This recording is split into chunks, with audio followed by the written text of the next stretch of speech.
अस्सलाम वालेकुम बेटा, हाउ आर यू। आज के लेक्चर में हम नेचर ऑफ लाइट का छठा टॉपिक डिस्कस करेंगे जिसका नाम है डिफ्रैक्शन ग्रेटिंग। और बेटा एंड में हम एक्सरे डिफ्रैक्शन को भी देखेंगे और इन टॉपिक्स के अंदर जो फार्मूलाज यूज़ होते हैं उनको भी देखेंगे और इन पर एमसीक्यूज़ कैसे करने हैं इसका भी थोड़ा सा आइडिया लेंगे। तो आइए बेटा स्टार्ट करते हैं और सबसे पहले हम डिफ्रैक्शन ग्रेटिंग को डिफ़ाइन करते हैं। Diffraction grating is a slide with large number of parallel and closely spaced slits, जिसको हम ट्रांसपेरेंट स्पेसिस बोलते हैं, वो इसके ऊपर ड्रा की गई होती हैं। यानी कि ये एक ऐसी स्लाइड है जिसमें लार्ज नंबर में पैरेलल और क्लोज स्पेस जो हैं, जिसको हम स्लिट या ट्रांसपेरेंट स्पेसिस बोलते हैं, वो इसके ऊपर ड्रा की गई होती हैं। जैसे कि आप यहाँ पर देखोगे कि ये एक स्लाइड की तरह थी जिसके ऊपर हमने बहुत क्लोज लाइनें ड्रा कर ली। बेटा ये जो लाइन है, ये लाइन तो आपेक है, इसमें से रोशनी नहीं गुज़रती, पर दो लाइनों के दरमियान वाली ये जो वाइट स्पेस है इसको हम स्लिट या अपर्चर बोलते हैं, या इसको हम ट्रांसपेरेंट स्पेस बोलते हैं, और इस स्पेस में से रोशनी गुज़र जाती है। तो इस तरीके से जब हम क्लोज लाइंस ड्रा करते हैं किसी स्लाइड पर तो वो डिफ्रैक्शन ग्रेटिंग बन जाती है। आ रही बात समझ में? ये लाइनें इतनी क्लोज ड्रा की गई होती हैं कि on average there are 4000 to 6000 lines per centimetre. अंदाज़ा लगाओ कि 1 सेंटीमीटर में 4 से 6000 लाइनें निकालना कितना बेटा, ये हाथ से निकालना तो पॉसिबल नहीं है, ठीक है, पर हम इंस्ट्रूमेंट के ज़रिए जब ऐसे ड्रा करते हैं तो फिर वो डिफ्रैक्शन ग्रेटिंग बन जाती है। ठीक हो गया। अब ये जो डिफ्रैक्शन ग्रेटिंग है, it is excellent at separating the colours in the incident light. Light के अंदर जो कलर्स होते हैं या जो वेवलेंथ होती हैं उनको सेपरेट करने में ये बहुत एक्सीलेंट होती है। जब लाइट को हम इसमें से गुजारते हैं तो वो डिफरेंट कलर्स में प्रिज्म की तरह सेपरेट हो जाती है, because different wavelength are diffracted at different angles. क्योंकि हर वेवलेंथ या जो कलर है वो अलग एंगल पर डिफ्रैक्ट होता है। रेड जो है, ब्लू जो है, जो वायलेट है, ये एक दूसरे से अलग अलग एंगल पर डिफ्रैक्ट होगा और सेपरेट हो जाएगा। सही हुआ। इसको आगे जाकर हम डिटेल में समझेंगे भी, मैं आपको डायाग्राम्स भी दिखाऊंगा, तो आप इसको देखते रहिए। अच्छा, they form a sharper pattern than double slit do. बेटा डबल स्लिट के अंदर जो ब्राइट और डार्क का स्क्रीन पर पैटर्न बनता था, डिफ्रैक्शन ग्रेटिंग का पैटर्न उससे ज़्यादा शार्पर होता है। अब शार्पर पैटर्न का मतलब है कि इसका जो पैटर्न है उसके अंदर ब्राइट और डार्क एक तो नेरोअर होती हैं, वो ज़्यादा फैली हुई नहीं होती, और इसके अलावा इसकी जो ब्राइट्स होती हैं वो ज़्यादा ब्राइटर होती हैं और डार्क जो है वो ज़्यादा डार्कर होती हैं। यानी ब्राइट अगर बिल्कुल ब्राइट होगी और डार्क बिल्कुल डार्क होगी तो कंट्रास्ट बहुत अच्छा होगा और हमें स्क्रीन के ऊपर जो पैटर्न है वो बहुत शार्प मिलेगा, यानी नेरो की वजह से बाउंड्रीज़ भी वेल डिफाइंड होंगी। ठीक है बेटा, आगे चलते हैं और अब हम डिफ्रैक्शन एलिमेंट या इसको हम ग्रेटिंग एलिमेंट बोलते हैं, ये क्या है। तो ग्रेटिंग एलिमेंट को समझने के लिए आपने जो पहले फिगर देखी थी जिसके ऊपर स्लाइड के ऊपर लाइनें ड्रा थीं, बेटा वो बहुत क्लोज थीं और हमें क्लियरली स्पेस और लाइनें नज़र नहीं आ रही थीं। अगर हम इसको मैग्नीफाई करके देखें तो फिर ये जो है ये लाइन की तरह है, और बेटा ये जो दरमियान में स्पेस है दो लाइनों के दरमियान में, अगर हम इसको स्पेस मान लें और इसको लाइन मान लें। अब यहाँ पर ये जो लाइन है, इस लाइन की ये जो विड्थ है इसको अगर हम ए बोलें, ठीक है, यानी लाइन कितनी जगह लेती है, इसको हम बोल दिया ए। और ये जो दरमियान में स्पेस है इसकी जगह को हमने बोल दिया बी। समझ में आया ना? ये जो स्पेस है ये कितनी जगह लेती है, इसकी विड्थ कितनी है बी और लाइन की विड्थ कितनी है ए। तो ये जो ग्रेटिंग एलिमेंट है ये इन दोनों की विड्थ का सम होता है, यानी D is equal to A plus B. D का मतलब है ग्रेटिंग एलिमेंट और ये एक लाइन प्लस एक स्पेस की विड्थ के बराबर होता है।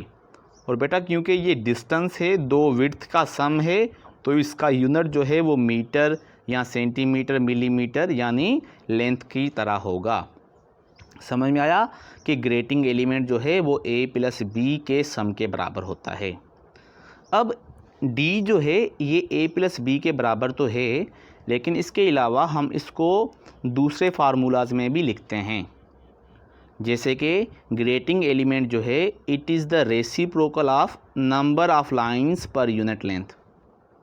अब ये जो छोटी n है इसको हम number of lines per unit length बोलते हैं, यानी आपके डिफ्रैक्शन ग्रेटिंग पर 1 सेंटीमीटर या 1 मिलीमीटर में कितनी लाइंस निकली हुई हैं, इसको हम क्या बोलते हैं, number of lines per unit length.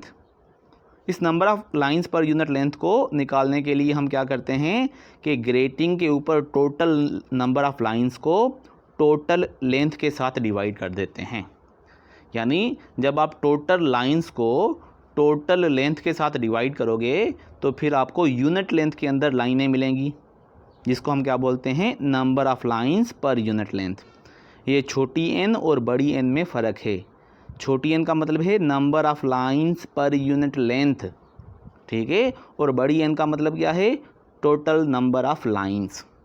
ठीक है बेटा, तो अगर हम ये जो d है इसके अंदर n की वैल्यू पुट कर दें तो d इज़ इक्वल टू, ऊपर तो पहले ही 1 था और छोटी n के बदले नंबर पर यूनिट लेंथ। ये जो l है तीसरे नंबर पर ये ऊपर चला जाएगा और d का फार्मूला जो है वो क्या बन जाएगा, l अपान n। ठीक है, तो d को आप ऐसे भी लिख सकते हो और आप ऐसे भी लिख सकते हो। तो अब बेटा d या ग्रेटिंग एलिमेंट के आपके पास डिफरेंट फार्मूला हैं। लाइन और स्पेस की विड्थ का सम, इस तरीके से MCQs बहुत कम आता है, या फिर d is equal to 1 upon n, यानी नंबर ऑफ़ लाइंस का रेसिप्रोकल कर लो, number of lines per unit length का, या फिर आप टोटल लेंथ को टोटल नंबर ऑफ़ लाइंस के साथ डिवाइड कर लो। तो बेटा जिस किस्म का आपको डेटा मिला होगा उसी तरीके से आप इसको देखोगे और प्रॉब्लम को सॉल्व करोगे। ठीक हो गया? यहाँ पर एक और बात समझ लो कि ये जो d है ये लेंथ है, ठीक है, और इसका डायमेंशन l होगा, जबकि ये जो n है ये d का रेसिप्रोकल है। देखो एक दूसरे के रेसिप्रोकल हैं, तो ये जो छोटी n है इसका डायमेंशन l इनवर्स होगा। ये number of lines per unit length हैं, जबकि ये जो कैपिटल N है ये एक प्योर नंबर है और इसका डायमेंशन नहीं होगा। तो छोटी n और बड़ी n इसमें आपको फ़र्क समझना आना चाहिए। छोटी n का मतलब है number of lines per unit length, इसका डायमेंशन l इनवर्स, और ये जो बड़ी n है ये प्योर नंबर है, इट इज़ डायमेंशन लेस। ठीक है, आगे चलें और अब हम देखते हैं कि हमने इन पर प्रॉब्लम्स कैसे करने हैं, यानी d पर, number of lines per unit length पर, टोटल नंबर ऑफ़ लाइंस पर, इनको एक दूसरे में हमने कैसे कन्वर्ट करना है ताकि अच्छे तरीके से आपको समझ में आए। अच्छा बेटा, सपोज़ करो आपको कोई बोलता है कि मैंने एक डिफ्रैक्शन ग्रेटिंग पर 4000 लाइंस पर सेंटीमीटर ड्रा की हैं, तो फिर बताओ इसका ग्रेटिंग एलिमेंट कितना होगा, यानी d की वैल्यू बताओ। अब d की वैल्यू या तो हम total length upon total number of lines को डिवाइड करके मालूम करते हैं, ठीक है, या तो फिर हम छोटी n का रेसिप्रोकल कर देते हैं। ठीक है, ये फार्मूला कैसे बना था, हमने छोटी n के बदले क्या पुट किया था, total number of lines upon total length, और लेंथ जो है वो बेटा ऊपर चली गई थी। अब आपकी मर्ज़ी है, या तो छोटी n का रेसिप्रोकल कर लो या तो टोटल लेंथ को टोटल नंबर ऑफ़ लाइंस के साथ डिवाइड कर लो। सपोज़ करो अगर हम सबसे पहले इस फार्मूले को यूज़ करें तो डेटा को अच्छे तरीके से देखना है कि 4000 लाइंस हैं, यानी टोटल नंबर ऑफ़ लाइंस जो हैं वो 4000 हैं और लेंथ कितनी है 1 सेंटीमीटर। तो फिर आप d जो है उसको इस फार्मूले के ज़रिए, ऊपर लेंथ है और लेंथ कितनी है 1 सेंटीमीटर और टोटल नंबर ऑफ़ लाइंस कितनी हैं 4000। ठीक है, लिखा आपने बेटा। ऊपर 1 सेंटीमीटर लेंथ है और नीचे 4000 लाइंस हैं। अब 1/4 जो है वो 0.25 के बराबर होता है और नीचे है 1000 जिसको हम 10⁻³ बोलते हैं। बेटा ये जब ऊपर जाएगा तो ये 10⁻³ हो जाएगा। जब हम इसका डेसिमल पॉइंट सेट करेंगे तो एक प्लेस ये जब राइट की तरफ आएगा तो 2.5 इंटू 10⁻⁻4 हो जाएगा। 3 है और एक डेसिमल प्लेस की वजह से -4 हो जाएगा। सेंटीमीटर तो ऑलरेडी ऊपर था। तो बेटा क्योंकि आपने लेंथ सेंटीमीटर में ली थी तो डी भी अब आपको सेंटीमीटर में मिलेगा। और इसके बाद आप इसको मीटर में भी कन्वर्ट कर सकते हो कि 2.5 सेम और सेंटी जो होता है वो 10⁻² होता है।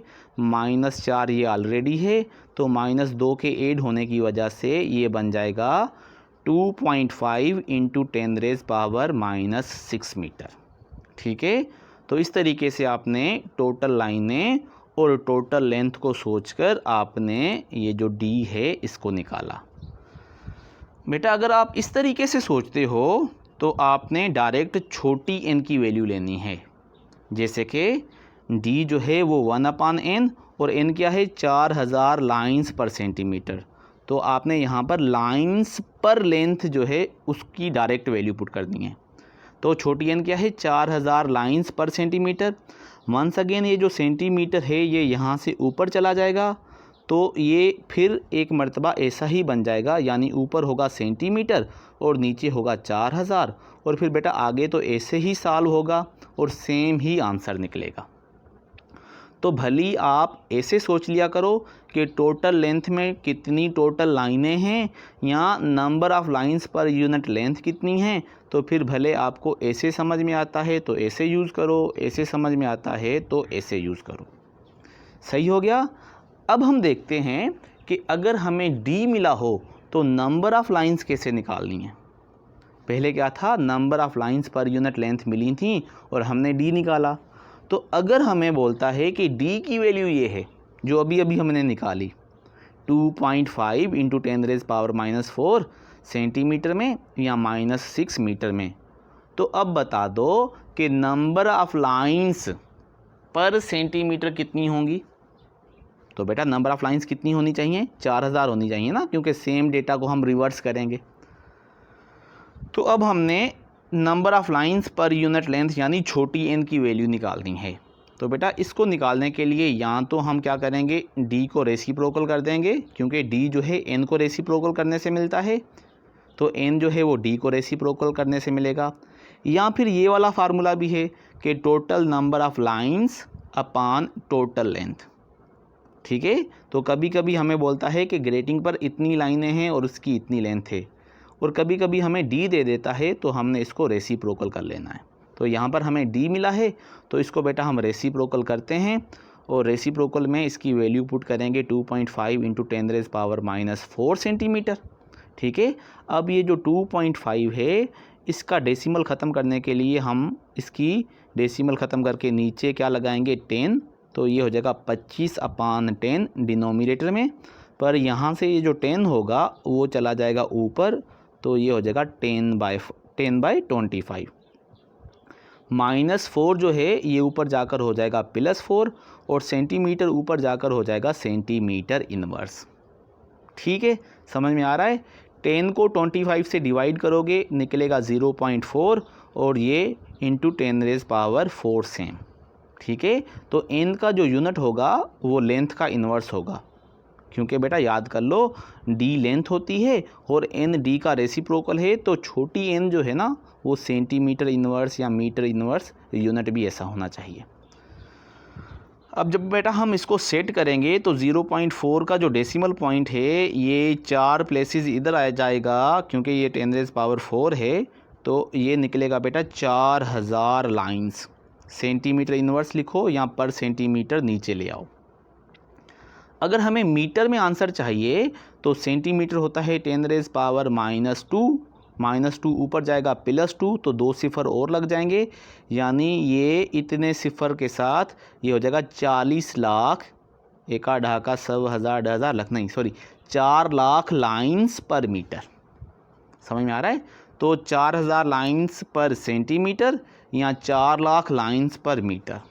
तो इसकी 1 सेंटीमीटर में 4000 लाइंस हैं और 1 मीटर में 4 लाख लाइंस हैं। कॉमन सेंस जिस बच्चे का है ना वो खुद ब खुद इसको समझ जाएगा कि सेंटीमीटर में अगर 4000 लाइन हैं तो मीटर में तो ज़्यादा होनी चाहिए ना, मीटर बड़ा होता है तो मीटर में लाइनें भी ज़्यादा निकलेंगी। आ रही बस समझ में? तो अगर आपको डी देता है तो आप एन निकाल लोगे, एन देता है तो आपको डी निकाल लोगे, क्योंकि प्रॉब्लम्स में इन दोनों को एक दूसरे में कन्वर्ट करना पड़ता है। ठीक है, पहले जिस यूनिट में डी होगा आप यूज़ करोगे, एन भी उसी यूनिट में निकलेगा, और उसके बाद आपकी मर्ज़ी है कि उसको मिलीमीटर में कन्वर्ट कर लो या मीटर में कन्वर्ट कर लो, जैसे आप कन्वर्जन करते थे। एन का इस तरीके से भी प्रॉब्लम आ सकता है, लेकिन उसमें वो क्या बोलेगा कि टोटल नंबर ऑफ़ लाइंस और टोटल लेंथ इतनी है, तो फिर आप उनको डिवाइड करके छोटी एन निकाल सकते हो। समझ में आया? आगे चलें। अच्छा बेटा, अब हम देखेंगे कि पाथ डिफरेंस क्या होता है। बेटा डिफ्लेक्शन ग्रेटिंग जो है ना वो यंग्स डबल स्लिट एक्सपेरिमेंट की तरह होती है, क्योंकि उसमें 2 स्लिट्स होती हैं और इसमें ज़्यादा स्लिट्स होती हैं, पर बाकी पैटर्न सब कुछ सेम होता है। इसी वजह से इसका जो पाथ डिफरेंस है वो बिल्कुल किसके बराबर होगा? यंग्स डबल स्लिट एक्सपेरिमेंट जैसा ही होगा, यानी इसके अंदर भी d sin theta is equal to n lambda होगा। यहाँ पर जो डिस्टेंस बिटवीन 2 स्लिट्स है ना, इसको हम ग्रेटिंग एलिमेंट बोलते हैं। थीटा जो है वो एंगल ऑफ डिफ्रेक्शन है। मैं आगे जाकर समझाऊंगा कि किस एंगल पर लाइट के जो रेज़ हैं वो डिफ्रेक्ट होते हैं। n जो है ये आर्डर ऑफ डिफ्रेक्शन है, और ये जो लेमडा है ये लाइट की वेवलेंथ है जिसको आपने यूज़ किया। समझ में आया? अब यहाँ पर m की जो वैल्यू है, n की या m की, वो 0 से स्टार्ट होती है, 0 1 2 3। जब हम यहाँ पर 0 पुट करेंगे तो d sin थीटा 0 हो जाएगा और हमें जो सेंट्रल फ्रिंज है वो आएगी नज़र, और उसके बाद 1 2 3 ऐसे हम पुट करके हम ब्राइट फ्रिंज की जो वैल्यू है वो मालूम करते जाएंगे। तो ये ब्राइट या कंस्ट्रक्टिव इंटरफेरेंस के लिए है। बेटा अगर हम इसको थोड़ा सा रीअरेंज करें तो यहाँ से हमें थीटा की वैल्यू क्या मिलेगी? n lambda. ये देखो n लेमडा, साइन उधर जाकर इन्वर्स हो जाएगा, तो theta is equal to sine inverse n lambda upon d जो है ये नीचे आ जाएगा। तो ये फार्मूला हमने ज़्यादा यूज़ करना है। क्वेश्चन आएगा कि ग्रेटिंग में से लाइट गुजरने के बाद, ठीक है, किस एंगल पर डिफ्रेक्ट होती है, तो हम उनसे पूछेंगे कि बता आर्डर ऑफ डिफ्रेक्शन कौन सा है, पहला दूसरा तीसरा, लाइट की वेवलेंथ कौन सी है और ग्रेटिंग एलिमेंट कितना है। तो फिर हम बोलेंगे कि ये वेवलेंथ इस आर्डर में इतने ग्रेटिंग एलिमेंट वाली ग्रेटिंग में से 30 डिग्री पर 40 डिग्री पर इतनी एंगल पर डिफ्रेक्ट होती है। समझ में आ रहा है? तो इस तरीके से बड़ी आसानी के साथ हम जो डिफ्रेक्शन एंगल है वो निकाल लिया करेंगे। यहाँ से आप देखो कि अगर हम देखें कि सबसे पहले ये जो लाइट है डिफ्रेक्शन ग्रेटिंग पर जब आकर लगती है तो बेटा सेंटर में ये वाइट बनती है, यानी अगर वाइट लाइट यूज़ करेंगे तो सेंटर वाली जो फ्रिंज है ये वाइट होगी। ठीक है, क्योंकि इसका आर्डर जो है ये 0 है, इसको हम बोलेंगे सेंट्रल ब्राइट या सेंट्रल फ्रिंज। क्योंकि यहाँ पर बेटा जब आप 0 पुट करोगे, सोचो यहाँ पर आपने पुट किया आर्डर 0, तो ये पूरी ब्रैकेट हो गई 0, तो sine inverse 0 is equal to 0। तो ये जो सेंट्रल फ्रिंज है ना ये डिफ्रेक्ट नहीं होगी, ये सीधी ही स्क्रीन पर जाकर एग्जैक्ट सेंटर पर लगेगी, इसका डिफ्रेक्शन एंगल 0 होता है। उसके बाद ये जो है ये फर्स्ट आर्डर है, ये जो बैंड है ये सेकंड आर्डर है, ये फर्स्ट और सेकंड आर्डर दोनों तरफ होते हैं, ऊपर की तरफ भी फर्स्ट आर्डर और ये नीचे भी फर्स्ट आर्डर, फिर सेकंड और सेकंड आर्डर। अब देखो कि सेकंड हमने फर्स्ट आर्डर कैसे निकालना है। यहाँ पर 1 पुट करेंगे, यहाँ पर वेवलेंथ पुट करेंगे और यहाँ पर डी पुट करेंगे। सही हो गया। अब ये देखो कि ये वाइट लाइट है और इसके अंदर सारे कलर्स होते हैं, तो फर्स्ट आर्डर जो है उसके अंदर जो वायोलेट है उसकी एंगल थोड़ी कम है और वो थोड़ा नज़दीक है, क्योंकि बेटा ये देखो वेवलेंथ ऊपर है, जिसकी वेवलेंथ छोटी होगी उसकी डिफ्रैक्शन एंगल भी छोटी होगी। तो वायलेट की वेवलेंथ कम होती है, रेड की ज़्यादा होती है। तो हर आर्डर में, फर्स्ट आर्डर में या सेकंड आर्डर में या थर्ड आर्डर में सारे कलर्स डिफ्रेक्ट तो होंगे, पर जो छोटी वेवलेंथ वाला होगा वो अंदर की तरफ होगा, बड़ी वेवलेंथ का वाला जो है वो बाहर की तरफ होगा। बाहर की तरफ माना ज़्यादा डिफ्रैक्शन उसको मिलेगी। तो रेड जो है वो ज़्यादा डिफ्रेक्ट होता है और वायोलेट जो है वो सबसे कम डिफ्रेक्ट होता है, और इसी तरीके से दूसरे कलर भी डिफ्रेक्ट होते हैं, और इस बैंड के अंदर जो कलर्स हैं वो एक दूसरे से सेपरेट होकर दिखाई देते हैं। आपने यहाँ पर 1 पुट किया तो ये फर्स्ट आर्डर हो गया, इसी तरीके से जब 2 पुट करोगे तो सेकंड आर्डर वाला यानी ये बैंड मिलेगा। पर हर बैंड में छोटी वेवलेंथ वाला अंदर और बड़ी वेवलेंथ वाला बाहर। ठीक है, जो बाहर उसकी डिफ्रैक्शन एंगल भी ज़्यादा। समझ में आया? अच्छा, अब ये एंगल जो हमने देखी अभी, इसका फार्मूला क्या है? साइन इनवर्स एन लैम्डा अपान डी। अब यहाँ पर नोट करो, from the equation you can see that the bigger the wavelength the more is the diffraction. जितनी बड़ी वेवलेंथ होगी उतनी ज़्यादा डिफ्रैक्शन मिलेगी, यानी रेड को ज़्यादा डिफ्रैक्शन मिलेगी, वो ज़्यादा मतलब बाहर को जाएगा, उसकी एंगल भी बड़ी होगी। और इसी तरीके से जो वायोलेट है उसकी वेवलेंथ छोटी है तो वो डिफ्रैक्ट भी कम होगा। This means that the red end of the visible spectrum that is diffracted the most. Red जो है वो अपने स्पेक्ट्रम में या एक आर्डर में ज़्यादा डिफ्रैक्ट करेगा। In the prism the red end of the spectrum is reflected the least. और ये बिल्कुल अपोजिट है।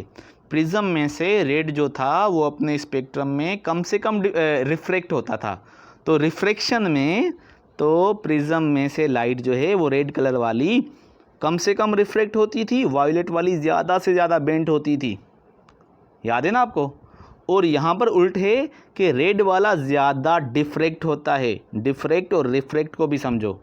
डिफ्रैक्शन ग्रेटिंग डिफ्रैक्ट करती है, प्रिज्म रिफ्रैक्शन करता था। ठीक है, तो इस तरीके से भी बेटा आपको कंफ्यूज कर देते हैं। आपका दिमाग जो है वो उस तरीके से बना होता है कि हमने बस वो रेड वाले को देखना है, ठीक है, प्रिज्म वाले को। पर रिफ्रैक्शन में बिल्कुल उल्टा कॉन्सेप्ट है, आपने फार्मूले के हिसाब से सोचना है। जैसे कि आपने यहाँ पर एक मरतबा फिर देखा, तो ये जो सेंटर वाली है ये वाइट है, ये सेंट्रल फ्रिंज है, ये तो डिफ्रैक्ट हुई नहीं। पर उसके बाद ये जो फर्स्ट बैंड है, फर्स्ट आर्डर ऊपर या फर्स्ट आर्डर नीचे, इसमें रेड वाला जो है वो ज़्यादा डिफ्रैक्ट हो रहा है और वायलेट वाला कम से कम डिफ्रैक्ट हो रहा है। समझ गए? इसी तरीके से अगर हमारे पास मोनोक्रोमेटिक लाइट होगी, बेटा ये तो वाइट लाइट है, सारे कलर्स हैं, और जो ज़्यादा बड़ी वेवलेंथ वाला है वो बाहर चला जाता है, कम वेवलेंथ वाला अंदर होता है। पर अगर आप मोनोक्रोमेटिक लाइट यूज़ करो, बस एक ही लाइट यूज़ करो, रेड वाली या वायलेट वाली, ब्लू वाली, तो फिर उसके भी आर्डर बनेंगे। तो दरमियान वाला जो सेंट्रल आर्डर है वो तो मतलब सेंटर ऑफ स्क्रीन पर ही रहेगा, इसको हम क्या बोलेंगे? Zeroth order. और ये कब मिलेगा? जब आप n की वैल्यू 0 पुट करोगे।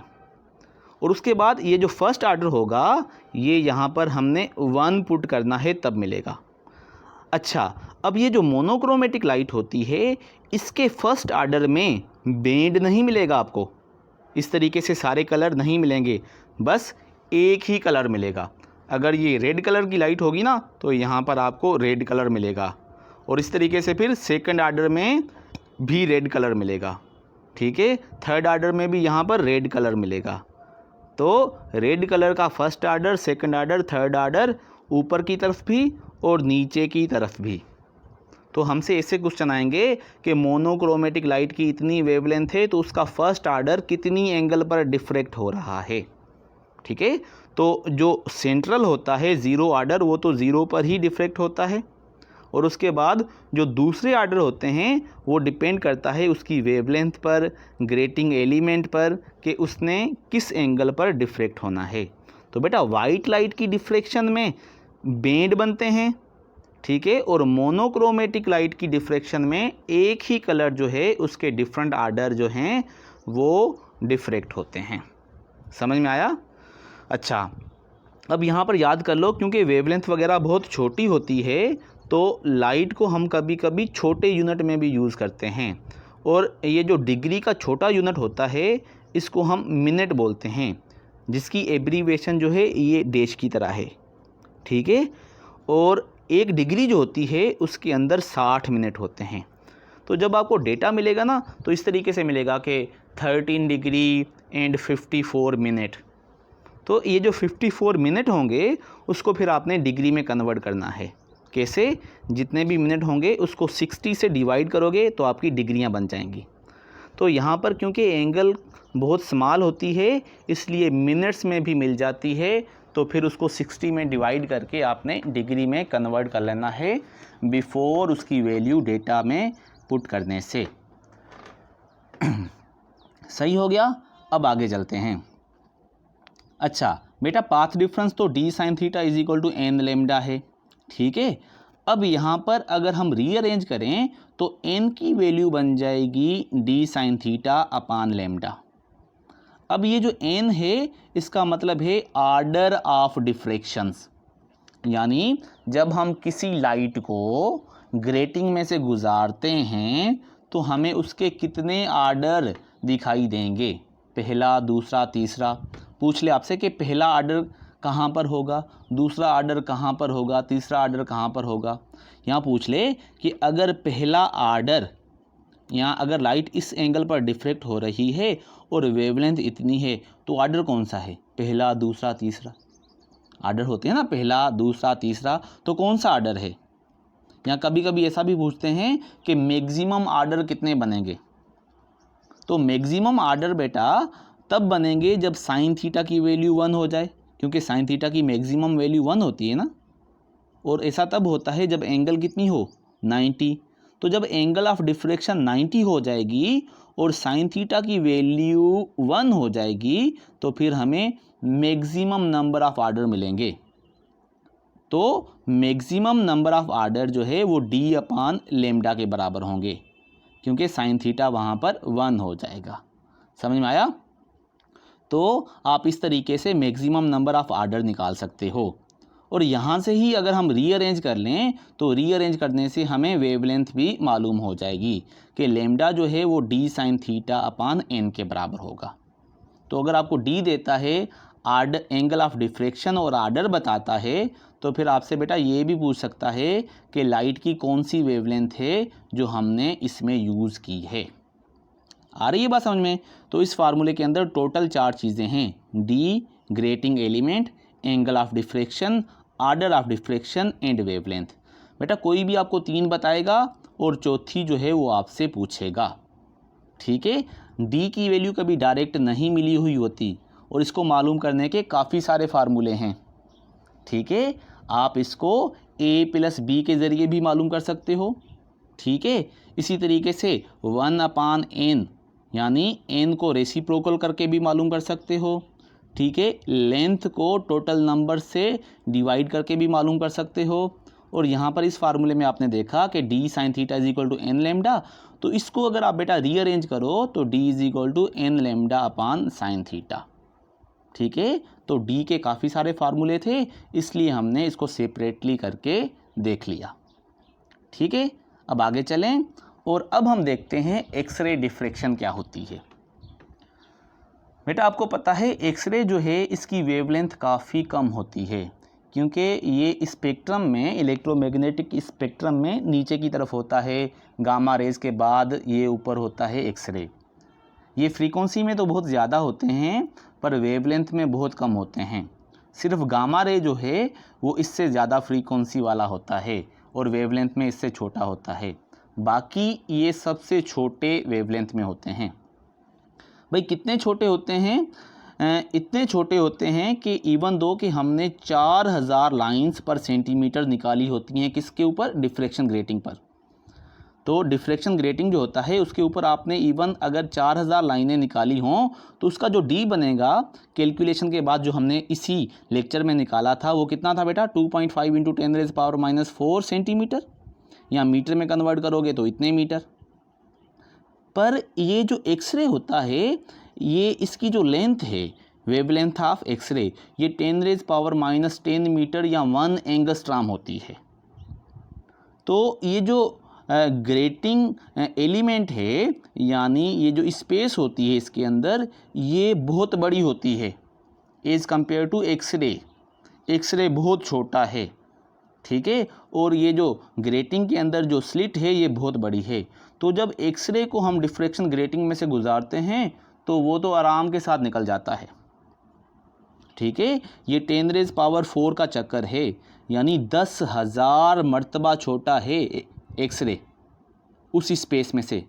इस वजह से एक्सरे को डिफ्रैक्ट करना फ्रॉम डिफ्रैक्शन ग्रेटिंग पॉसिबल नहीं है। तो फिर एक्सरे की डिफ्रैक्शन कैसे करवाएं? तो उसके लिए बेटा एटॉमिक क्रिस्टल जो होते हैं, जैसे सोडियम क्लोराइड या ये जो दूसरे क्रिस्टल्स होते हैं, इसके अंदर पैरेलल प्लेन्स होते हैं, और उन प्लेन्स की जो विड्थ होती है वो एक्सरे की वेवलेंथ के जैसी होती है, और उनमें से जब एक्सरेज गुजरते हैं तो वहाँ पर उनको डिफ्रैक्शन मिलती है।